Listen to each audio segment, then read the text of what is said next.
Welcome to the Answer is Yes podcast, where we interview some of the most interesting people that have said yes to opportunities in their life. We hope that through these stories, you can learn to create your own destiny by saying yes along the way. Join us as we explore the new series covering topics such as passion, integrity, and hard work. I'm your host, Jim Riley, and I hope you enjoy these interviews as much as I do. I believe that everyone has an important message worth hearing. Hello and welcome to the Answer Yes podcast. We're on for another week. We've had some exciting guests on. If you haven't checked out our other show, Live Life Driven, I encourage you to do so. We're trying to talk about things we've learned throughout the week, people we've met, interesting books we've read, and maybe some local encouragement. This last week, we just talked about supporting local business, getting out there as we come out of this COVID thing, depending on where you're at, and supporting local businesses. And really have a conscious mind for your local economy and people.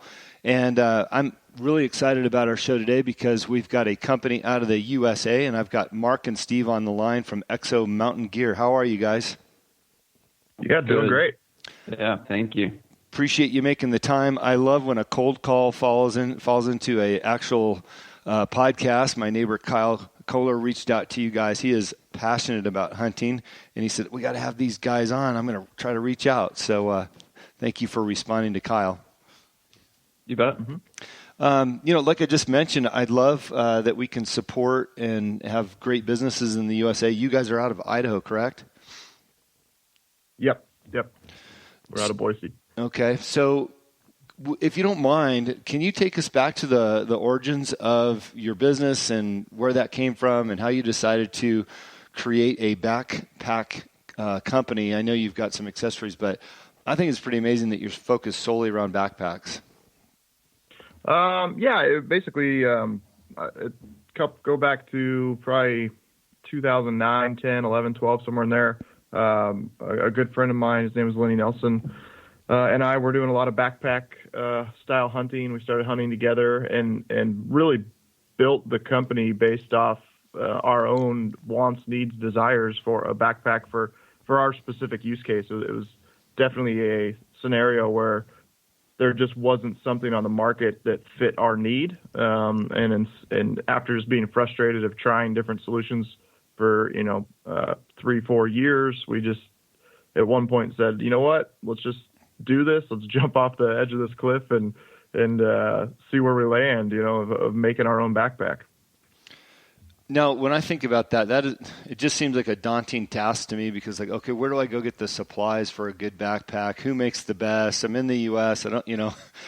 Where do you start with something like that? Yeah, I think we joke now, if we had known how much work it would have taken to get everything off the ground, if you had that whole mountain in front of you that you could see, you probably wouldn't do it. But it was baby steps, literally just one day saying, you know what, let's really start looking into this and see if we can make it happen. And then it basically took a full year of both Lenny and I had full-time jobs. Lenny had little kids, but it was a full year of working late at night, from 8 p.m. to midnight, 5-6 days a week. Just getting it going. And it was all driven by passion, right? We were so excited, even if we didn't sell a single pack, we were so excited to be diving into something that we were, just truly passionate about. So it just, it just took time and one step after another. And, there's a massive, like anything when it's brand new, we had no experience of sewing or really manufacturing on the sewing good side. It just took time, and we just kept chipping away at it and eventually got to a point where we had the product to sell. So was there an original prototype that you built in your garage, hand sewn? You got some metal from, I bed frame or something. I mean, what did that first one look like?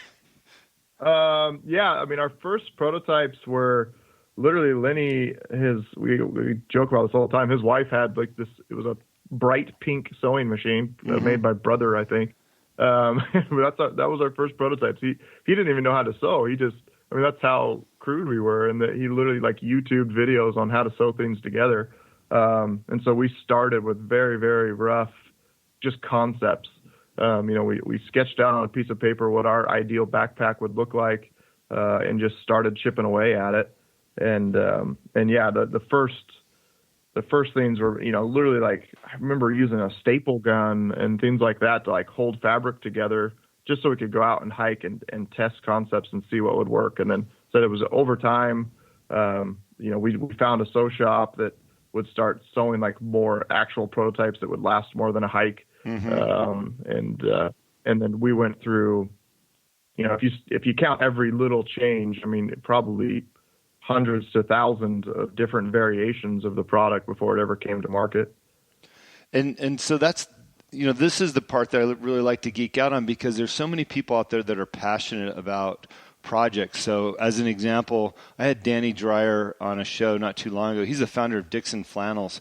And like you, he was passionate about something. He wore flannel shirts to work every day. He's in that Harley Davidson world, and he couldn't find a good flannel. So he went and did the research. He didn't know anything about sewing or buttons or snaps, and did the research and started sewing shirts, flannel shirts, and then out of the back of his car he was selling them. And last year he did over $20 million in shirts 7 years later. It's like, wow, there's plenty of good ideas left out there. And to me, you guys are similar to that, because you found something that you're passionate about and you wanted the best of the best, and you went out and did it. So in some of those variations, what were some of the major changes from your first prototype as you worked through the process? It's like, wow, that would never work. I mean, what are some of the obstacles you came across? Yeah, it was funny. We kind of, when we were all said and done with the pack, you looked at it and you kind of like, how did we get here? Because it was literally, felt like a million small decisions along the way. And it was basically solving problems for us.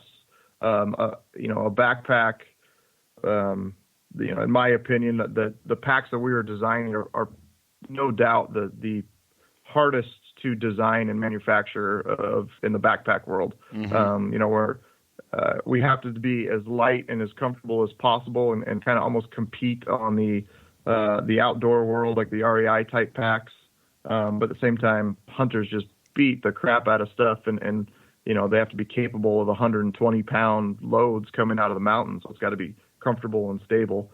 So to achieve all of that, and then also we had no experience. So there was a lot of just testing of, buckles and fabrics and things. We just go out and hike and something would fail, and then, or we didn't like how it fits. We didn't like how it adjusted. It was simply just, we started with this initial prototype and then just kept chipping away at. We'd go hike with it and then discover the problem, go back and solve the problem, and along the way, you're constantly conceding, like, I really want this feature, but we can't get that because of, of why, right? And so it was just a long process of going back and forth. Any specific examples? I mean, we tried different frame materials and frame shapes, and how the harness would adjust on the frame to fit your torso, and different belt shapes and different stitching patterns inside the hip belt to try to distribute load. So many things that we went back through, and stuff would just fail. Our first frame design was a massive failure.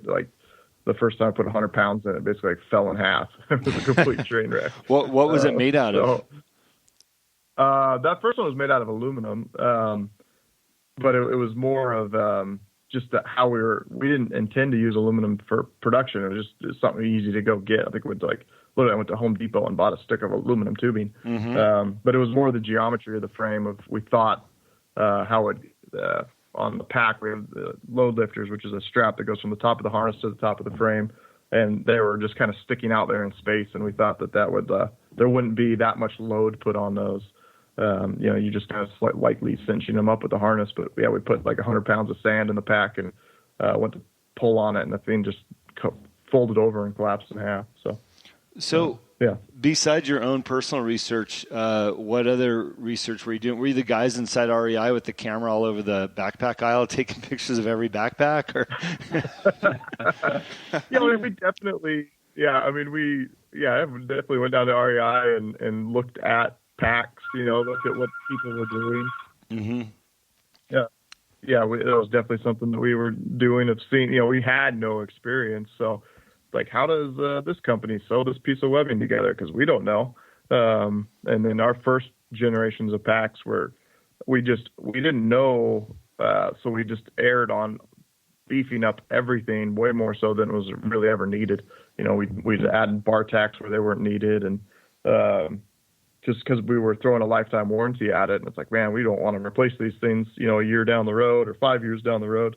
So let's really overkill this. And then over time, we figured out where the stress points are and where things need to be, really, really reinforced in other areas that don't. And so it's just been a learning process, but it's how I prefer to do things, instead of reading in a textbook, I'm more of a real life experience kind of guy of, let's build it, let's test it, and if it works, great. If it doesn't, let's fix it.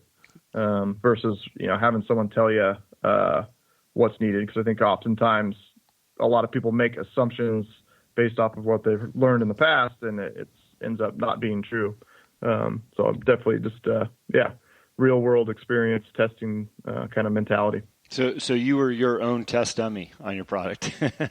Oh, absolutely, yeah. Lenny and I the first years, and then we recruited close friends to start testing them, and kind of kept it within a circle of us. Tried to keep it somewhat quiet that we were working on it, and then just had I think that first year we had like 20 or something packs that first hunting season between us and friends that were out there getting used and tested. And then at the end of the hunting season, we got them all back and took scissors and just cut them apart and looked at the seams and looked at the webbing and, just kind of inspected them to see like what was working and what wasn't. So you've made a couple hints towards what I would call a business plan. We talked about you guys wanted to create the best backpack, but did you initially draft out your business plan? I mean, you mentioned lifetime warranty, kept keeping things under wraps, things like that. I mean, how did that side of this start for you? When I was in my early 20s, I had started a business called S&S Archery. And so I had already started a business. That was my full-time job. And at that time we were developing EXO, that was S&S Archery had evolved into just a website. So I was selling just archery equipment, archery supplies online. It had started as an archery shop in my garage where I was working on and tuning bows. That was another like passion of mine I was doing for myself and got fairly good at it to where I was doing it for buddies and then friends of buddies. And that's kind of how that business started. But I had a pretty good pulse on like what was working and what wasn't in the industry, the business model that we would want to choose. We knew early on that we would be a small direct to consumer company, that business would have been much, much harder to do 25, 30 years ago. But in this day and age with websites and social media and things like that, it was something that was very plausible. And it had a good picture on how to do it. So that was our goal. Was we wanted to be a small niche company, really focused on backpacks for kind of like backpack style hunting. And then knew it would be a direct sale off of the website to the customer. And that's allowed us, as Mark can speak to, a lot of freedoms to do things kind of our way, and have a great relationship with our customers, be able to talk directly to them on giving them advice on how to fit the pack and use the pack. And we do a lot of our podcast, the Hunt Backcountry podcast. We do just a lot of information, not only about our packs, but just hunting in general, to just try to, help educate people and things like that.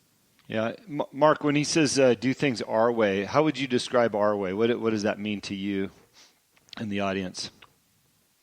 Yeah, I mean, I think it goes back to what Steve said. It's, you can look at being direct to consumer as like just a sales decision or a business model decision. But for us, it's beyond just the product or what that means for pricing or distribution. And it's really that connection that we have with the customer of being able to speak to them, as Steve said, directly, both before a sale as well as after the sale.